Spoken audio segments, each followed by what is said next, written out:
দেশের রাজনৈতিক সংকট তৈরি করছে এই সরকার ও ঐক্যমত্য কমিশন। অভিযোগ ফখরুলের, গৃহযুদ্ধে ঠেলে না দেওয়ার আহ্বান রাজনীতিকদের।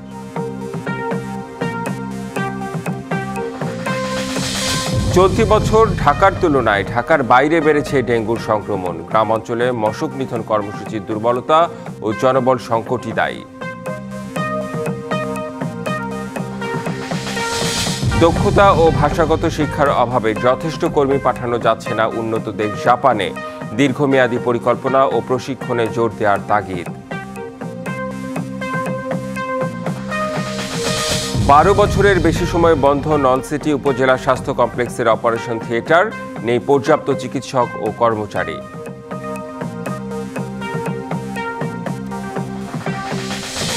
ভারত যুক্তরাষ্ট্র 10 বছর মেয়াদী প্রতিরক্ষা চুক্তি সমন্বয়, তথ্য বিনিময় ও প্রযুক্তি সহযোগিতা জোরদারের আশা দিল্লি ওয়াশিংটনের। দেখছিলেন সংবাদ শিরোনাম, এবার জানাবো খবরের বিস্তারিত। সাথে আছি রেদওয়ান আহমেদ। দিনে দিনে ভয়ঙ্কর রূপ নিচ্ছে ডেঙ্গু। এরই মধ্যে ডেঙ্গুতে মৃত্যু হয়েছে 300 জনের। আক্রান্ত ছাড়িয়েছে 68,000। শহর থেকে গ্রামে ছড়িয়েছে এডিস মশা। সংশ্লিষ্টরা বলছেন, রাজধানীর তুলনায় গ্রামে মশক নিধন কর্মসূচির দুর্বলতা ও জনবল সংকটে বছর জুড়েই ডেঙ্গুর বিস্তার ঘটেছে সারা দেশে। জনস্বাস্থ্যবিদরা এই কর্মসূচিতে মানুষের সম্পৃক্ততার বিষয়ে জোর দিয়েছেন। চলতি বছরের মার্চ থেকে বিস্তার ঘটতে থাকে এডিস মশাবাহিত রোগ ডেঙ্গুর। সাথে ছিল চিকুনগুনিয়ার চোখরাঙানি। রাজধানীর হাসপাতালগুলোতে সারা বছরই ছিল রোগীর ভিড়। সুচিকিৎসার আশায় গ্রামের রোগীরাও ভিড় জমিয়েছেন শহরের বিভিন্ন হাসপাতালে। ডেঙ্গুর প্রকোপ নিয়ে ব্যতিব্যস্ত থাকতে হচ্ছে চিকিৎসকদেরও। ডেঙ্গুর ক্ষেত্রে ম্যাক্সিমাম ক্রিটিক্যাল পিআইসিইউ বলেন, পেডিয়াট্রিক বলেন বা অ্যাডাল্টও বলেন, আমরা বেশি পাচ্ছি ডেঙ্গুর পেশেন্টগুলি। যখন বিপি কমে যায় তখন ডেঙ্গু পেশেন্টদেরকে বাঁচানো মুশকিল হয়ে যায়, এবং আমরা এখন সেই জায়গাটা ফেস করতেছি। যে কারণে ফ্লুইড ব্যালেন্সটা হচ্ছে একটা বড় বিষয় ডেঙ্গুতে, যে এক্স্যাক্টলি আমি কতটুকু ফ্লুইড দিব, কম বা বেশি দেবো, এইটার উপর অনেক কিছু নির্ভর করে। গেল জুলাই থেকে ডেঙ্গুর সংক্রমণ ফের ভয়ঙ্কর রূপ নিচ্ছে। গেল মাসের তুলনায় অক্টোবরে বেড়েছে ডেঙ্গু আক্রান্ত, বেড়েছে মৃত্যুও। স্বাস্থ্য অধিদপ্তরের পরিসংখ্যান আরও বলছে, চলতি বছরে ঢাকা থেকে ঢাকার বাইরের জেলাগুলোতে, বিশেষ করে দেশের দক্ষিণাঞ্চলে ডেঙ্গু সংক্রমণ অনেক বেড়েছে। সিটি কর্পোরেশন বলছে, রাজধানীতে মশক নিধন কর্মসূচি আগের তুলনায় জোরদার করা হয়েছে, তবে রাজধানীর বাইরে অতটা কার্যকরী নয়। মশক নিধন কার্যক্রম ইন্টেন্সিফাই করার জন্য, জোরদার করার একটা অংশ হিসেবে আমরা সকালবেলা ফগিং শুরু করছি।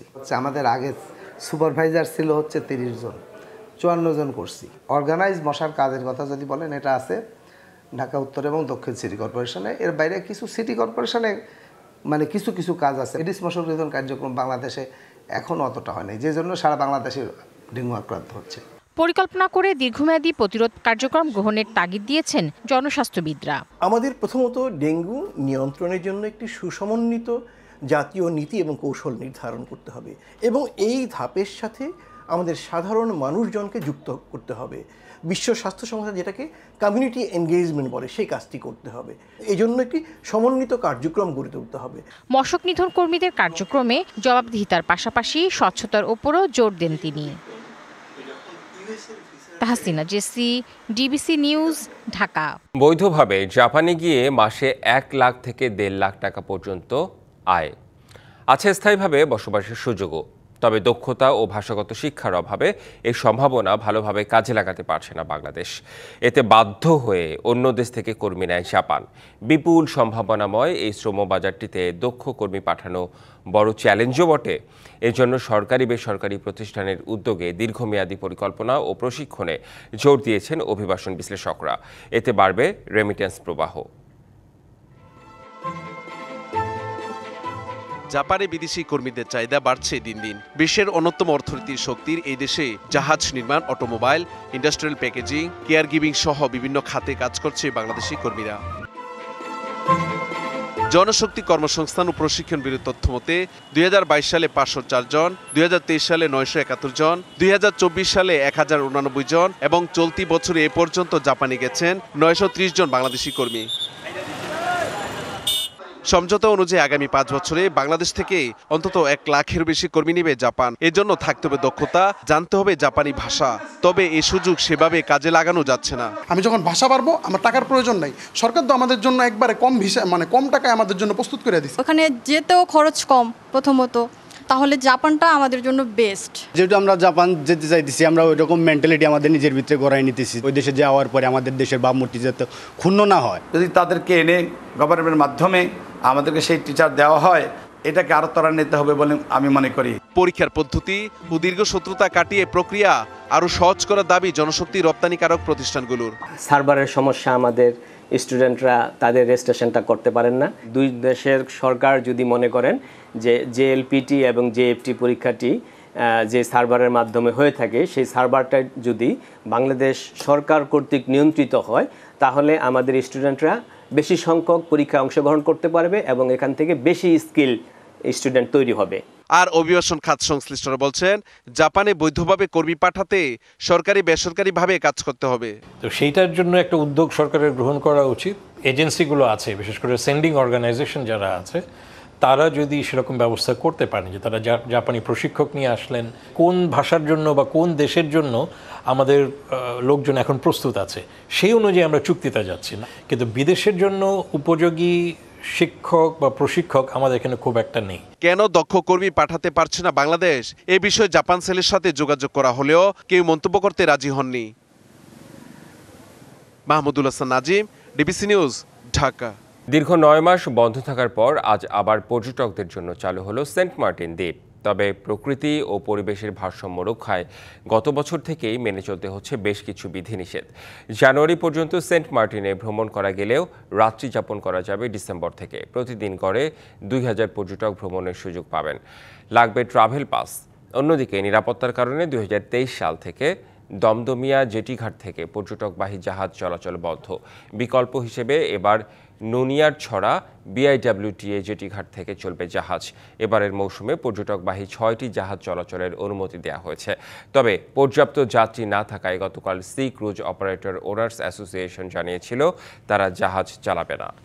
কক্সবাজারের টেকনাফ পৌরসভা বাজার এলাকা থেকে 56,000 ইয়াবা ও মাদক পরিবহনে ব্যবহৃত একটি ইজি বাইক জব্দ করেছে পুলিশ। পুলিশ জানায়, বৃহস্পতিবার সন্ধ্যায় টেকনাফ পৌরসভার লামার বাজার কায়ুকখালী খালের নতুন ব্রিজ এলাকায় অভিযান চালানো হয়। এই সময় একটি ব্যাটারি চালিত ইজি বাইক দেখে সন্দেহ হলে পুলিশ সেটিকে থামানোর চেষ্টা করে। পুলিশের উপস্থিতি টের পেয়ে অজ্ঞাত 2 থেকে 3 জন ইজি বাইকটিকে ব্রিজের মুখে রেখে পালিয়ে যায়। পরে ইজি বাইকটি তল্লাশি করে 56,000 ইয়াবা উদ্ধার করা হয় এবং গাড়িটি জব্দ করা হয়। পলাতক চালক ও অজ্ঞাত আসামিদের শনাক্তে অভিযান চলছে। 4 বছরেও নিষ্পত্তি হয়নি খুলনা মহানগর বিএনপির ভেতরের কোন্দল দ্বন্দ্ব। খুলনা 2 আসনের মনোনয়ন ঘিরে এখন তা প্রকাশ্যে রূপ নিয়েছে। বর্তমান কমিটি চায় তাদের মধ্যেই কাউকে মনোনয়ন দেয়া হোক, আর সাবেকদের দাবি জনপ্রিয়তার বিচারের মান উন্নয়ন। তবে অভ্যন্তরীণ কোন্দল ও বিভক্তি নিয়ে নির্বাচনে গেলে আসনটি হাতছাড়া হবে, এমন আশঙ্কা তৃণমূলের নেতাকর্মীদের। 2021 সালের 9 ডিসেম্বর খুলনা মহানগর বিএনপির কমিটি ভেঙে দেওয়া হয়। তাতে মহানগর বিএনপিতে নজরুল ইসলাম মঞ্জু ও মনিরুজ্জামান মনির 1 দশকের নেতৃত্বের অবসান হয়। পরে শফিকুল আলম মনাকে আহ্বায়ক ও শফিকুল আলম তুহিনকে সদস্য সচিব করা হয়। তারা দুজন রাকিবুল ইসলাম বকুল অনুসারী হিসেবে পরিচিত। 2025 সালে ঘোষিত পূর্ণাঙ্গ কমিটিতেও নেতৃত্বে ছিলেন তারাই। তবে দলের এই সিদ্ধান্ত মেনে নিতে পারেননি আগের কমিটির নেতারা। 2021 সাল থেকেই নগর বিএনপি বিভক্ত হয়ে পড়ে 2 ভাগে, কার্যালয় আলাদা, কর্মসূচিও আলাদা। জাতীয় নির্বাচনের আগে বিএনপি থেকে তৃণমূলকে ঐক্যবদ্ধ থাকার কঠোর নির্দেশনা দেয়া হয়েছে। তবে খুলনা মহানগরীতে পাল্টায়নি দৃশ্যপট, বরঞ্চ গ্রুপিং আরও বেড়েছে। 4 বছরে যারা নেতৃত্বে ছিল তাদের মধ্যেই কাউকে মনোনয়ন দেয়া হোক, এমন দাবি বর্তমান কমিটির। খুলনা মহানগর বিএনপি ঐক্যবদ্ধ আছে। আমাদের পার্টির হাইকমান্ডকে জানান দিতে চাই যে খুলনা মহানগর বিএনপির মধ্য থেকেই নেতা নির্বাচন করে আগামী মনোনয়ন দেওয়া হোক। দেশনায়ক তারেক রহমানের উপরে আমি বিশ্বাস করি যে উনি সঠিক সময়ে সঠিক সিদ্ধান্ত নেবেন, কাকে দিয়ে নির্বাচন করালে আমরা আসন পাবো এবং খুলনা বিভাগে আমরা মেজরিটি আসন পাবো। তবে সাবেকদের প্রত্যাশা পদ নয়, জনপ্রিয়তা দেখে মনোনয়ন দেবে দল। বিএনপি সব নেতাকর্মী তো আন্দোলনকারী, গণতান্ত্রিক আন্দোলনে তাদের অবদান আছে এবং যাদের অবদান আছে তারা তো দলের কাছে মনোনয়ন চাইবেই, তার মধ্যে থেকে বিএনপি বাছাই করবে এবং এই বাছাইয়ের মধ্যে আমরা থাকবো সর্বাগ্যে। নেতাদের রেষারেষিতে বিভক্ত কর্মীরাও এর প্রভাব পড়তে পারে ভোটের মাঠে, এমন আশঙ্কাই তাদের। সবাই তো আমাদের নেতৃত্বের আসনে আছে, আমরা কাকে রেখে কাকে করে, কিন্তু দল কেন্দ্রের থেকে একটা সিদ্ধান্ত দিলে সেটা আমাদের জন্য ভালো হয়। মানুষকে ভালোবাসেন, কাছে টানেন, মানুষের সুখ দুঃখের পাশে থাকেন, সেই নেতাকেই বিএনপির মনোনয়ন দেওয়া উচিত। বিএনপির ঘাট হিসেবে পরিচিত খুলনা 2 জেলার রাজনীতির কেন্দ্র। 2001 সালে এই আসনে নির্বাচন করেছিলেন বিএনপি চেয়ারপারসন বেগম খালেদা জিয়া। আসনটি পুনরুদ্ধারে নেতাদের ঐক্যবদ্ধ করার দায়িত্ব কেন্দ্রকেই নিতে হবে বলছেন তৃণমূলের কর্মীরা। DBC news desk. 12 বছরের বেশি সময় বন্ধ নলছিটি উপজেলা স্বাস্থ্য কমপ্লেক্সের অপারেশন থিয়েটার। একই সাথে নেই পর্যাপ্ত চিকিৎসক ও কর্মচারী, অথচ 50 শয্যার এই স্বাস্থ্যসেবা প্রতিষ্ঠানে নির্ভর করতে হয় প্রায় 2 লাখ মানুষকে। শূন্য পদগুলো পূরণের জন্য বারবার মন্ত্রণালয়ে চাহিদা পাঠিয়েও কোনো সমাধান হচ্ছে না বলে জানায় হাসপাতাল কর্তৃপক্ষ। ঝালকাঠি জেলায় 50 শয্যার নলছিটি উপজেলা স্বাস্থ্য কমপ্লেক্সের এই অপারেশন থিয়েটার 12 বছরের অধিক সময় তালাবদ্ধ। আধুনিক সব সুযোগ সুবিধা থাকলেও বিশেষজ্ঞ চিকিৎসকের অভাবে বন্ধ সব ধরনের সেবা কার্যক্রম। 19 জন মেডিকেল অফিসারের পদ থাকলেও 2 জন দিয়ে চলছে সেবা কার্যক্রম। 12 জন কনসালটেন্টের জায়গায় আছেন 2 জন। অন্তঃসত্ত্বা ও শিশুর জন্য নেই কোনো বিশেষজ্ঞ চিকিৎসক। পাশাপাশি থিয়েটারের মূল্যবান যন্ত্রপাতি ও মালামাল নষ্ট হয়ে যাওয়ার আশঙ্কা দেখা দিয়েছে। বেহাল স্বাস্থ্যসেবা নিয়ে কথা বলেন উপজেলাবাসী। এখানে একজন রোগী নিয়ে আসলে ভালো কোনো ডাক্তার নাই, এমার্জেন্সিতে কয়েকজন ডাক্তার আছে, বড় কোনো ডাক্তার নেই। ওষুধ পানি নেই, সব বাইরে যান, বাইরে লিখে দিছি, বাইরে যাই ওষুধ কিনে নিয়ে আসে। এখানে বিভিন্ন অনিয়ম, দুর্নীতি, বিভিন্ন নিয়োগ বাণিজ্য, তাদের এত পাওয়ার কোথা থেকে আসে আমি জানি না। পরিস্থিতি নিয়ে কথা বলেন উপজেলা স্বাস্থ্য ও পরিবার পরিকল্পনা কর্মকর্তা। আমাদের যে তীব্র ডাক্তার সংকট চলছে, এই জন্য আমরা বারবার স্বাস্থ্য মন্ত্রণালয় এবং স্বাস্থ্য অধিদপ্তরে চিঠির মাধ্যমে অবহিত করেছি, চাহিদা দিয়েছি। আমাদের সিভিল সার্জন স্যার চেষ্টা করছেন, বিভাগীয় পরিচালক স্যার চেষ্টা করছেন। আমরা জানি যে অচিরেই আমরা নতুন একটা বিসিএস এর মাধ্যমে আমরা ডাক্তার পেতে যাচ্ছি। দ্রুত এই সমস্যার স্থায়ী সমাধান চান উপজেলাবাসী। DBC news desk. ঝিনাইদহে আবহাওয়ার বৈরিতায় আমনের জমিতে ব্লাস্ট সংক্রমণের ব্যাপক সংখ্যা দেখা দিয়েছে। ধানের শীষে দানা তৈরির এই সময়ে রোগের সংক্রমণ ঠেকাতে আগাম সতর্কতার পরামর্শ দিয়েছে কৃষি বিভাগ, যদিও ফলন নিয়ে শঙ্কিত কৃষক। ঝিনাইদহ সদর উপজেলার হলিথানি গ্রামের মাঠে ব্লাস্ট সংক্রমণ হলে ধানের কি ক্ষতি হয় তা ব্যাখ্যা করছেন কৃষি কর্মকর্তা। পাশেই উঠান বৈঠকে ব্লাস্টের সংক্রমণ, বিস্তার ও ধরন নিয়ে চলছে আলোচনা। আবহাওয়ার তারতম্যে ব্লাস্ট সংক্রমণের ঝুঁকি বেশি থাকায় ফসল রক্ষায় এমন উদ্যোগ কৃষি বিভাগের। দিনরাতের তাপমাত্রা পার্থক্য 10 ডিগ্রি হলে ব্লাস্ট সংক্রমণের ঝুঁকি বাড়ে। মৌসুমের এই সময়ে দিনে গরম আর রাতে ঠান্ডা ও কুয়াশা বাড়ছে, যা শীষ ও পাতায় ব্লাস্ট সংক্রমণের ঝুঁকি বাড়িয়ে দিচ্ছে। এই রোগ সংক্রমণ হলে গোড়া থেকে শীর্ষে খাবার পৌঁছায় না, ফলে ধান শুকিয়ে চিটা হয়ে যায়।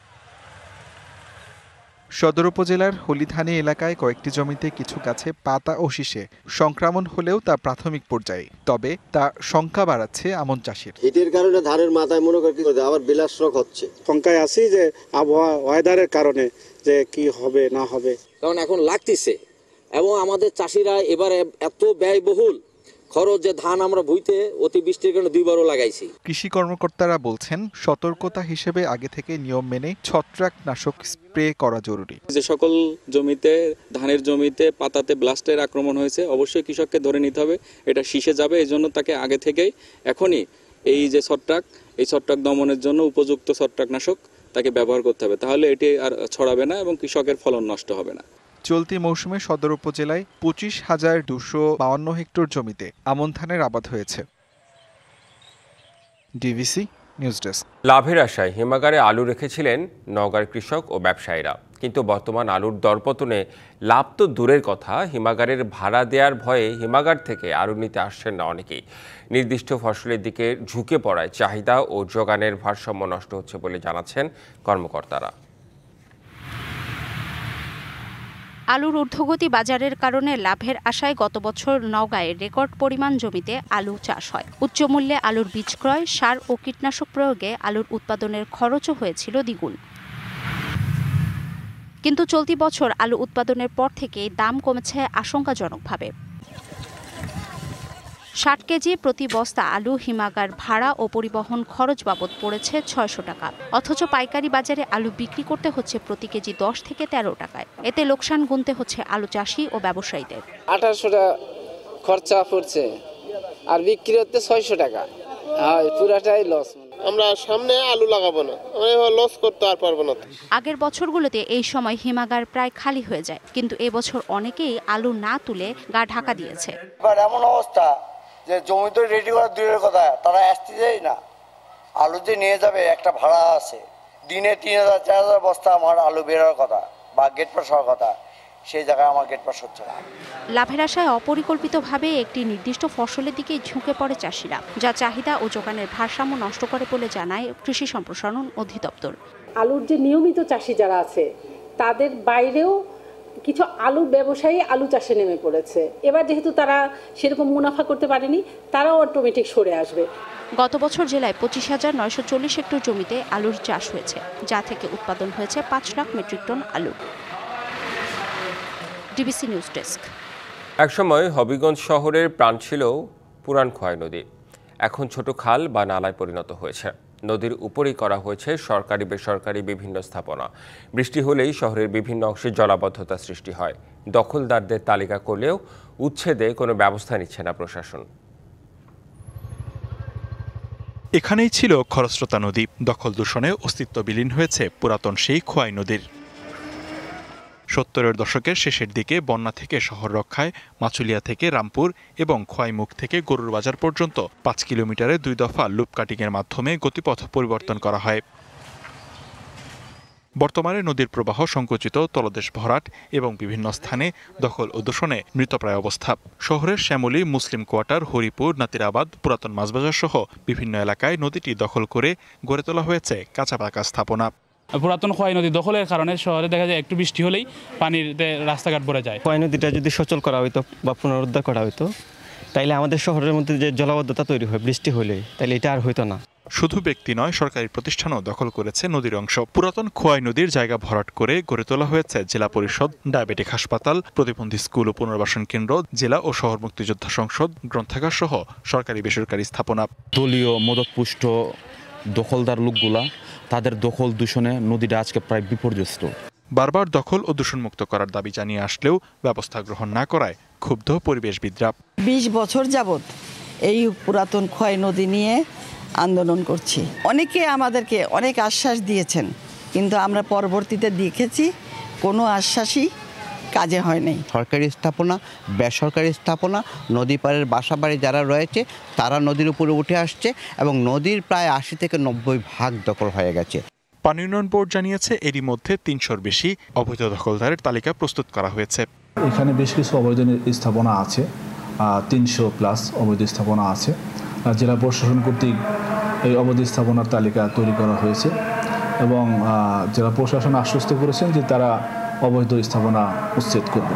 দ্রুত দখল উচ্ছেদ করে শহরের জলাবদ্ধতা নিরসনে সরকার কার্যকর ভূমিকা রাখবে, এমন প্রত্যাশা সবার।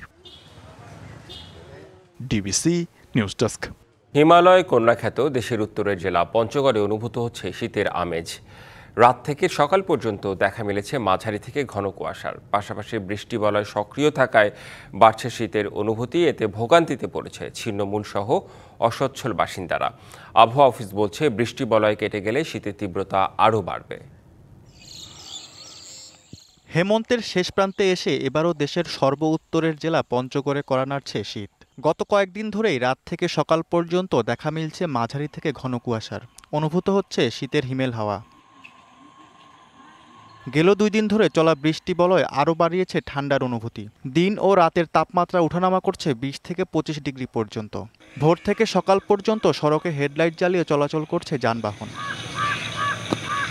শীতের তীব্রতা বৃদ্ধির আগেই জেলার অসচ্ছল বাসিন্দাদের ভোগান্তি লাঘবে শীতবস্ত্র বিতরণের দাবি স্থানীয়দের। শীতের জন্য আপনারা আগামী দিনে কোনো শীতের বস্ত্রালয় ব্যবস্থা করেন তাহলে পঞ্চগড়ের মানুষের জন্য অনেক ভালো হয়। রাত হলেই শীত তীব্রতা বাড়তে থাকে এবং সকাল 7টা-8টা পর্যন্ত এটা চলমান থাকে। যে ঠান্ডা পড়ছে রে বাপুরে, ঠান্ডা পড়ে গেল। আবহাওয়া অফিস বলছে বৃষ্টি বলয় কেটে গেলে পঞ্চগড়ে ঘন কুয়াশার পাশাপাশি শীত আরো তীব্রভাবে অনুভূত হবে। আগামী সপ্তাহে এটা ঘন কুয়াশা পড়ার সম্ভাবনা রয়েছে এবং এই বৃষ্টিটা কেটে গেলেই মোটামুটি আগামী 72 ঘন্টা পর্যন্ত বৃষ্টির পূর্বাভাস রয়েছে। এই 72 ঘন্টা কেটে যাওয়ার পরেই শীত মোটামুটি একটা অনুভূত হবে, শীতের তীব্রতাটা বেশি অনুভূত হবে। চলতি শীত মৌসুমকে কেন্দ্র করে ব্যস্ত সময় পার করছেন জেলার লেপ তোষকের কারিগররাও। DBC news desk. বিক্ষোভে উত্তাল তানজানিয়া। নির্বাচনের ফলাফল নিয়ে শুরু হওয়া আন্দোলনে নিহত হয়েছেন প্রায় 700 জন। স্থানীয় সময় শুক্রবার তৃতীয় দিনে গড়িয়েছে আন্দোলন।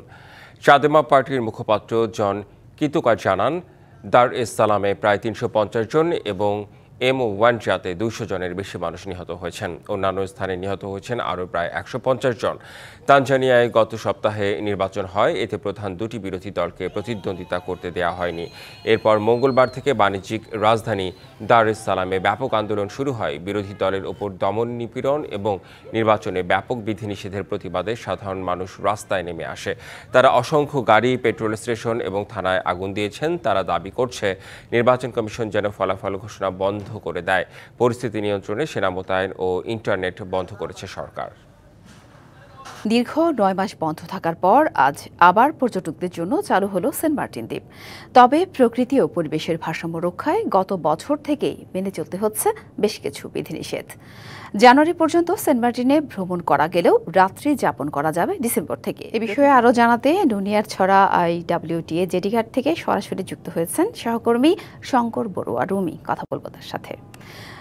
রুমি, দীর্ঘ 9 মাস পর পর্যটকদের জন্য খুলে দেওয়া হলো সেন্ট মার্টিন দ্বীপ। জানাবেন আজকে তাদের উপস্থিতি কেমন দেখছেন, আর সেন্ট মার্টিন ভ্রমণে কি কি নিষেধাজ্ঞা আরোপ করা হয়েছে। একই সাথে জানাবেন যে এই যে প্রবাল দ্বীপমুখী জাহাজ বন্ধ, তো এতে কি ধরনের প্রভাব পড়ছে? যদি বলে রাখি, গত বছর কিন্তু ফেব্রুয়ারি মাসের পর থেকেই সেন্ট মার্টিনে পর্যটক যাতায়াত বন্ধ করা হয়েছিল এবং সেই থেকে সেন্ট মার্টিনে একেবারে স্থানীয় বাসিন্দারা ছাড়া কোনো ধরনের পর্যটক সেখানে যাতায়াত করতে পারেনি। স্থানীয় লোকজনকেও কিন্তু নিজের জাতীয় পরিচয়পত্র দেখিয়ে প্রতিনিয়ত যাতায়াত করতে হতো।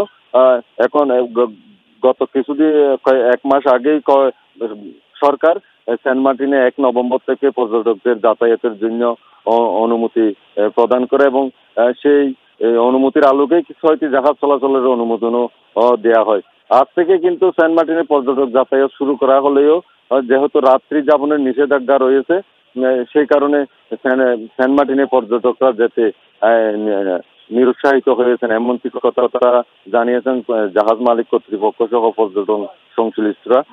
মূলত এই যে দীর্ঘ সমুদ্র পথ পাড়ি দিয়েই এবং দীর্ঘ সময় ক্ষেপণের পর আর তারা সেন্ট মার্টিন গিয়ে ক্লান্ত দেহ মনে সেন্ট মার্টিন ভ্রমণ করে দিনে গিয়ে দিনে ফিরে আসাটা পর্যটকদের পক্ষে একটা কষ্টকর ব্যাপার হয়ে দাঁড়ায়। এই কারণে পর্যটকরা নিরুৎসাহিত হচ্ছেন, এমনটি কথা জানিয়েছেন জাহাজ মালিকরা। ফলেই পর্যটকদের অনাগ্রহের কারণে এবং পর্যটক সংকটের কারণে কিন্তু জাহাজ মালিকরা নভেম্বর থেকে জাহাজ চলাচল চালু না করার সিদ্ধান্ত নিয়েছেন। তবে যেহেতু ডিসেম্বর জানুয়ারি মাসে রাত্রি যাপনের নিষেধাজ্ঞা অনুমতি রয়েছে, তারা আশা করতেন ডিসেম্বর মাস থেকেই নুনিয়ারছড়া জেটিঘাট থেকে জাহাজ চলাচল শুরু করা হবে, এমনকি কথা জাহাজ মালিকরা বলছেন। তবে প্রশাসন আমাদের জানিয়েছিল তাদের সার্বিক প্রস্তুতি রয়েছে এবং ট্যুরিজম বোর্ডের যে অ্যাপস রয়েছে সেই অ্যাপসের ট্রাভেল পাস সংগ্রহ করে তারা সেন্ট মার্টিন যাতায়াত করতে পারবেন। এবং এই জেটিঘাটে কিন্তু প্রশাসনের লোকজন, টুরিস্ট পুলিশের লোকজন থাকার কথা ছিল। আমরা এসে সকালে টুরিস্ট পুলিশের কয়েকজন সদস্যকে দেখেছিলাম, কিন্তু তারা আবার ফিরে গেছেন, কিন্তু প্রশাসনের লোকজনকে আমরা এখানে দেখিনি। পাশাপাশি এখানে প্রশাসনের লোকজনের পক্ষ থেকে কিন্তু যারা সেন্ট মার্টিন যেতে ইচ্ছুক তাদেরকে ট্রাভেল পাস QR কোডের মাধ্যমে যাচাই করে তাদেরকে যাওয়ার অনুমতি দেওয়া হতো, এমন কিছু তথ্য আমাদের জানিয়েছিল। এবং সেই সঙ্গে এখানে পর্যটন পরিবেশ অধিদপ্তর, পর্যটন কর্পোরেশন এবং জেলা প্রশাসন, পাশাপাশি জেলা পুলিশ, টুরিস্ট পুলিশের সংশ্লিষ্টরাও এখানে উপস্থিত থাকার আর কথা ছিল, কিন্তু সকাল থেকে আমরা এসে এখানে এ ধরনের কোনো তৎপরতা আমরা আমাদের চোখে পড়েনি। আর কোনো ধরনের পর্যটক কিন্তু এই যে নুনিয়াছড়ার জেটিঘাটে আমরা আর দেখতে পাইনি। সেই সঙ্গে তবে এখানে অল্প সংখ্যক পর্যটক আমরা দেখতে পেয়েছি, তারা মূলত স্বপ্নতরী নামে কক্সবাজারে একটি নৌবিহারের তরী রয়েছে। মূলত এই পর্যটকগুলা সেই স্বপ্নতরী জাহাজের এই যাত্রী, অনেকে কিন্তু মনে করেছেন এরা সেন্ট মার্টিন যাওয়ার জন্য আসছিলেন, কিন্তু তারা মূলত স্বপ্নতরী নামের ওই নৌবিহারে তারা ভ্রমণ করবেন এমনটির কথা জানিয়েছেন। আর তবে সেন্ট মার্টিনে যেহেতু পর্যটক যাতায়াত শুরু হয়েছে, এই মাস থেকে আজ থেকে কিন্তু 12টি শর্তের আলোকে কিন্তু সেন্ট মার্টিনে পর্যটকদের যাতায়াত অনুমতি দেওয়া হয়েছে। সেখানে রাত্রি যাপন করা যাবে না এবং পর্যটকরা একবার ব্যবহার যোগ্য কোনো ধরনের প্লাস্টিক বহন করতে পারবেন না। সে পাশাপাশি সেখানে উচ্চ শব্দের জেনারেটর চালু রাখা এবং 2000-এর অতিরিক্ত পর্যটক সেন্ট মার্টিন ভ্রমণ না করা সহ পরিবেশ রক্ষা কিন্তু এ ধরনের 12টি শর্তের কথা মন্ত্রণালয় থেকে আরোপ করা হয়েছিল।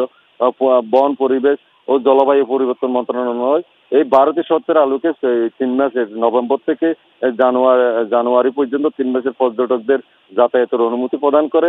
পাশাপাশি এই 3 মাসের যেহেতু 2000-এর পর্যটক যেতে পারবেন না, সেই কারণে কিন্তু সেন্ট মার্টিনের লোকজন বলেছেন তারা দীর্ঘ 9 মাস পর্যটক যাতায়াত বন্ধ থাকায় তারা এমনিতে দুর্ভোগে ছিলেন এবং তাদের জীবিকার কোনো অধিকাংশ 90% বেশি মানুষের জীবিকা এখন পর্যটন নির্ভর। কিন্তু নভেম্বর মাসেই যেহেতু মাত্র 3 মাসের অনুমতি দেওয়া হয়েছে, নভেম্বর মাসেও রাত্রি যাপনের অনুমতির জন্য তারা দাবি জানিয়ে এখনো পর্যন্ত থেকে এ ধরনের কোনো নির্দেশনা আমরা দেখিনি। তো আজকে আগামী ডিসেম্বর থেকে মূলত নুনিয়াছড়া জেটিঘাট থেকে পর্যটকবাহী জাহাজ চলাচল শুরু করবে। যেহেতু দীর্ঘ পথ পাড়ি দিয়ে পর্যটকদের দুর্ভোগ হবে, এই কারণে নিরুৎসাহিত হচ্ছেন এমনটি জানিয়েছেন। তো আজ থেকে কিন্তু চালু হলেও সেন্ট মার্টিনে পর্যটক যাতায়াত হচ্ছে না এমনটি তথ্য আমাদের রয়েছে। তবে এই নভেম্বর মাসে পর্যটক না যাওয়াতে সেন্ট মার্টিনবাসী কিন্তু দুর্ভোগে থাকবেন এমনটি কথা তারা বলছেন। ধন্যবাদ রুমি। লাভের আশায় হিমাগারে আলু রেখেছিলেন নওগাঁর কৃষক ও ব্যবসায়ীরা, কিন্তু বর্তমান আলুর দরপতনে লাভ তো দূরের কথা, হিমাগারের ভাড়া দেওয়ার ভয়ে হিমাগার থেকে আলু নিতে আসছেন না অনেকে। নির্দিষ্ট ফসলের দিকে ঝুঁকে পড়ায় চাহিদা ও যোগানের ভারসাম্য নষ্ট হচ্ছে বলে জানায় কৃষি সম্প্রসারণ অধিদপ্তর। এ বিষয়ে আরও জানাতে নওগাঁ থেকে সরাসরি যুক্ত হয়েছেন সহকর্মী AK সাজু। কথা বলবো তার সাথে। সাজু, আপনার প্রতিবেদনটি দেখছিলাম, যেমনটা আপনি বলছিলেন যে আলুর দরপতনের কারণে হিমাগারের ভাড়া দেওয়ার ভয়ে হিমাগার থেকে আলু নিতে আসছেন না কৃষক ও ব্যবসায়ীরা। কি বলছেন তারা, এটাই কি একমাত্র কারণ? আর ক্ষতিগ্রস্ত কৃষকদের সহায়তায় কোনো পদক্ষেপ নেওয়া হবে কিনা, কি বলছে কৃষি সম্প্রসারণ অধিদপ্তর? সাথী, ধন্যবাদ আপনাকে। আমি রয়েছি নওগাঁ সদর উপজেলার ইস্টার্ন হিমাগারে। এই হিমাগারে প্রতি বছরের মতো এবছরও আলু সংরক্ষণ করা হয়েছে এবং এই আলু সংরক্ষণ করার পরে আমরা গত বছর দেখেছি বা এই হিমাগারের মালিকরা বলছেন যে গত বছর এই সময় পুরোপুরি হিমাগার ফাঁকা হয়ে যায়, কিন্তু এবছর একেবারেই অর্ধেকেরও কম আলু এখান থেকে বের হয়েছে। এবং যে ব্যবসায়ীরা, মূলত যারা ব্যবসায়ীরা আলু ক্রয় করে এনে এই হিমাগারে সংরক্ষণ করেছে, তারা কিন্তু একেবারে গা ঢাকা দিয়েছে বলা যেতে পারে। কারণ এই যারা এই আলুটা বাজার থেকে কিনেছে সেই অর্থ তো পাচ্ছেন না, এবং যে আলুটা রাখা আছে এই আলুটা নিয়ে গিয়ে বিক্রি করে হিমাগারে যে খরচ, যে ভাড়া, এটা দিয়েও তারা কুল পাচ্ছে না বা হিসাবটা তাদের মিলছে না। এই কারণেই আপনাকে একটু তথ্য দিয়ে জানিয়ে রাখি যে নওগাঁয় প্রতি বছর যে আলু চাষ হয় সেটি বিগত বছরগুলোতে বেশ দাম ছিল আলুতে, আপনিও জেনে থাকবেন। বেশ দাম থাকার কারণে এবছর রেকর্ড পরিমাণের দ্বিগুণের বেশি জমিতে আলু চাষ হয়েছে। নওগাঁতে আলু চাষ হয়েছে 25,000 হেক্টর জমিতে আলু চাষ হয়েছে এবং 5 লাখ মেট্রিক টন। এই 5 লাখ মেট্রিক টনের বিপরীতে নওগাঁ জেলাতে মাত্র 60টি হিমাগার রয়েছে। আর এই 60টি হিমাগারে 46,000 মেট্রিক টন আলু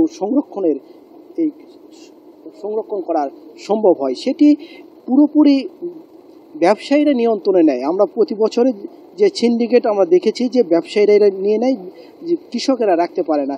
এবছরও সেটি হয়েছে যে খুব অল্প সংখ্যক কৃষকেরা এখানে আলু সংরক্ষণ করেছে এবং ব্যবসায়ীরাই মূলত হিমাগারে পুরোটা দখল করে আছে। এই কারণেই যে আলু ক্রয় করেছে সেই সময় যে আলু 10 টাকার ঊর্ধ্বে ক্রয় করা হয়েছিল, এবছর আপনি লক্ষ্য করে থাকবেন যে আলু বাজারে আসার পর থেকেই কিন্তু আলুর দর পতন হয়েছে। আর এই কারণে প্রথম থেকেই কৃষকেরা এই আলুর দাম পায় নাই। আর এই সুযোগে দাম কম থাকার কারণেই ব্যবসায়ীরা আরও বিপুল পরিমাণে আলু সংরক্ষণ করে এই হিমাগারে রাখছে। এই হিমাগারে রাখার পরে যে টাকা দিয়ে তারা আলু ক্রয় করেছেন সেই অর্থটা তো পাচ্ছেন না, এবং আলু সংরক্ষণ করতে এই 60 কেজি বস্তায় এই হিমাগারগুলোতে রাখতে 400 থেকে 450 টাকা খরচ হয়। আর এই আলুগুলো নিয়ে গিয়ে বিক্রি করা হচ্ছে, বাজারে বিক্রি হচ্ছে সর্বোচ্চ 580 থেকে 600 টাকা। আর এই কারণেই এই লসটি উঠতেছে না, বা আলু ক্রয় করে যে হিমাগারে রাখছে সেই অর্থ না পাওয়ার কারণেই এই আলু নিতে আসতেছে না। আর এখন আমরা কৃষি বিভাগের কথা বলেছি, যে কৃষি বিভাগ বলছেন যে এটি সামনে কোনো প্রভাব পড়বে না, কারণ যারা অতিরিক্ত লাভের আশায় আলু চাষ করেছিলেন তারা এখান থেকে সরে যাবে, কিন্তু প্রকৃত কৃষকেরা আবারও আলু চাষ করবে আর এটার ভারসাম্য বজায় রাখবে, এমনটি বলছেন। সাথী, এই ছিল আমার কাছে সর্বশেষ খবর। ধন্যবাদ সাজু। অন্তর্বর্তী সরকার দায়িত্ব নেওয়ার পর গেল 14 মাসে দেশে বিচার বহির্ভূত হত্যার শিকার হয়েছেন 40 জন। সর্বোচ্চ 9টি বিচার বহির্ভূত হত্যাকাণ্ড ঘটে গত বছরের সেপ্টেম্বরে, আর গত 3 মাসে ঘটে 11টি। মানবাধিকার সংস্থা অধিকার এর প্রতিবেদনে এই তথ্য জানা গেছে। ওই প্রতিবেদনে বলা হয়েছে, গেল বছরের 9ই অগাস্টের পর ওই মাসে দেশে কোনো বিচার বহির্ভূত হত্যাকাণ্ড ঘটেনি। তবে সেপ্টেম্বরে মৃত্যু হয় 9 জনের। এরপর পর্যায়ক্রমে অক্টোবর, নভেম্বর ও ডিসেম্বর মাসে যারা মারা যায় 1 জন করে। চলতি বছরের জানুয়ারিতে 5 জন ও ফেব্রুয়ারিতে 3 জন বিচার বহির্ভূত হত্যাকাণ্ডের শিকার হন। মার্চ ও এপ্রিলে নিহত হন 1 জন করে। এরপর মে মাসে 4, জুনে 3, জুলাইয়ে 6, অগাস্টে 3 ও সেপ্টেম্বরে 2 জন বিচার বহির্ভূত হত্যার শিকার হন। এই 40 জনের মধ্যে সবচেয়ে বেশি 19 জন গুলিতে মারা গেছেন, নির্যাতনে মারা গেছেন 14 জন, আর পিটিয়ে মারা হয়েছে 7 জনকে। ফেব্রুয়ারিতে ত্রয়োদশ জাতীয় সংসদ নির্বাচন। সারা দেশ প্রস্তুত হচ্ছে একটি অবাধ, সুষ্ঠু ও গ্রহণযোগ্য নির্বাচনের জন্য। কি ভাবছেন সাধারণ মানুষ থেকে শুরু করে আগামীর জনপ্রতিনিধিরা?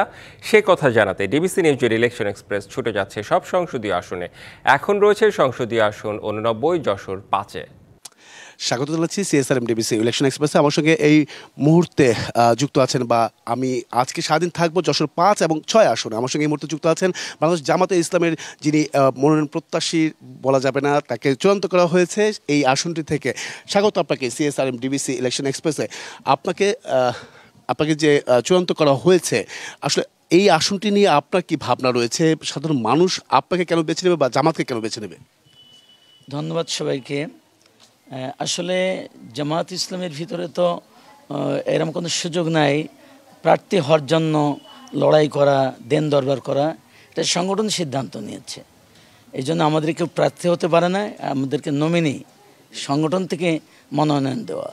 তো মনিরামপুরের মানুষ এর জন্য বেছে নেবে।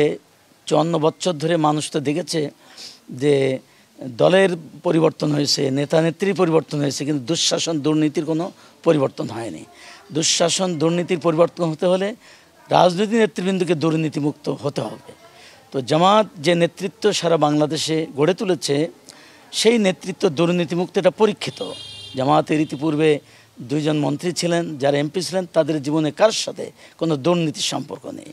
আর মনিরামপুরের মানুষ এজন্যই বেছে নেবে যে তারা আসলে 54 বছরে অনেক এমপি পেয়েছেন, এমনকি মন্ত্রীও পর্যন্ত পেয়েছেন, কিন্তু সত্যিকার অর্থে মনিরামপুরের আপামর জনসাধারণের জাতি ধর্ম নির্বিশেষে কারো জীবনমান, রাস্তাঘাট, তারপর প্রশাসন দুর্নীতি হয়নি, উন্নত হয়নি রাস্তাঘাটের, তাদের জীবনমানের, এমনকি একটা স্বাস্থ্যসেবার ক্ষেত্রেও তাদের কোনো উন্নতি হয়নি। তারা সবাই নিজেদেরকে নিয়ে ব্যস্ত ছিল, নিজেদের আখের গোছানোর জন্য। তো আমরা এই কথা বোঝাতে সক্ষম হয়েছি, বলতেও সক্ষম হয়েছি, চেষ্টা করেছি যে আমরা একটা দুর্নীতিমুক্ত মনিরামপুর, একটা আধুনিক মনিরামপুর গড়তে চাই। আমরা সকল দুর্নীতি প্রশাসনের সকল স্তরের দুর্নীতি মুক্ত করতে চাই এবং রাজনীতিকরণের যে দুর্বৃত্তায়নের মাধ্যমে যে দলবাজি চলেছে 54 বছর, একদল ক্ষমতা আসলে অন্যদেরকে দমন করা, পীড়ন করা, হামলা করা, মামলা করা। এই আসনটিতে বিএনপি থাকবে, জাকের পার্টি থাকবে, আরো অন্যান্য দল রয়েছে, তারা অংশগ্রহণ করবে। কতটা চ্যালেঞ্জ হতে পারে আপনার কাছে? আমি এখনো পর্যন্ত জনগণের কাছ থেকে যে অভূতপূর্ব সাড়া পেয়েছি, দল মত জাতি ধর্ম নির্বিশেষে, তাতে জামাত এই সিটে কারোর সঙ্গে হাড্ডাহাড্ডি লড়াই হবে এটা মনে করে না, এমনকি আমিও এটা ভাবি না। আরেকটি প্রশ্ন রাখতে চাই, সনাতন ধর্মাবলম্বী যারা আছে সেই ভোটগুলো কি জামাতকে দিবে কিনা বা জামাতকে বেছে নেবে, সেটা হলে কেন করবে? করার কারণ হচ্ছে দেখেন, তাদেরকে আগে আমাদের সম্পর্কে একটা ভুল তথ্য, একটা মিথ্যা প্রচারণার মাধ্যমে তাদেরকে আমাদের থেকে দূরে সরিয়ে রাখা হয়েছিল। 5 তারিখের বিপ্লব এর পরে পরিবর্তনের পরে তারা জামাতকে দেখেছে, পাড়ায় পাড়ায় গ্রামে তাদের কারা সেবা দিয়েছে, কারা পাহারা দিয়েছে, কারা তাদেরকে চাঁদাবাজি থেকে রক্ষা করার জন্য চেষ্টা করেছে, এটা তারা দেখেছে। এবং বিপদকালে কারা তাদের পাশে ছুটে যায় সেটাও তারাও দেখেছে। এজন্য তাদেরও কথা যে আমরা ভুল করেছি এবং আমরা দেখেছি যে আসলে কোনো একটা দলের পকেটের ভোট হয়ে আমরা চিহ্নিত হতে আমাদের ক্ষতি হয়েছে। এই জন্যই তারা জামাতকে বেছে নেবে নিরাপত্তার জন্য, যে আমরা তাদের কাছ থাকলে, তারা যদি থাকে তো আমরা নিরাপদ থাকবো। এই কারণেই এই অমুসলিম সংখ্যালঘু যারা, যদিও জামাত সংখ্যালঘু এই শব্দ বলতে চায় না, আমরা সবাই ধর্ম আমাদের আলাদা কিন্তু আমরা বাংলাদেশি, আমাদের দেশটাকে সবার সুন্দর করা আমাদের সবার দায়িত্ব। এই জন্যে তারা আমাদের জামাতকে অসংখ্য ধন্যবাদ। আমাদের সঙ্গে আপনি এতক্ষণ যুক্ত ছিলেন। পরবর্তী সংবাদ বেলা 12টায় থাকছে ভিন্ন কোনো রাজনৈতিক দলের সম্ভাব্য প্রার্থীরা কি ভাবছেন আগামী নির্বাচনকে কেন্দ্র করে সেসব বিষয়। সঙ্গে থাকুন CSRM DVC ইলেকশন এক্সপ্রেসের।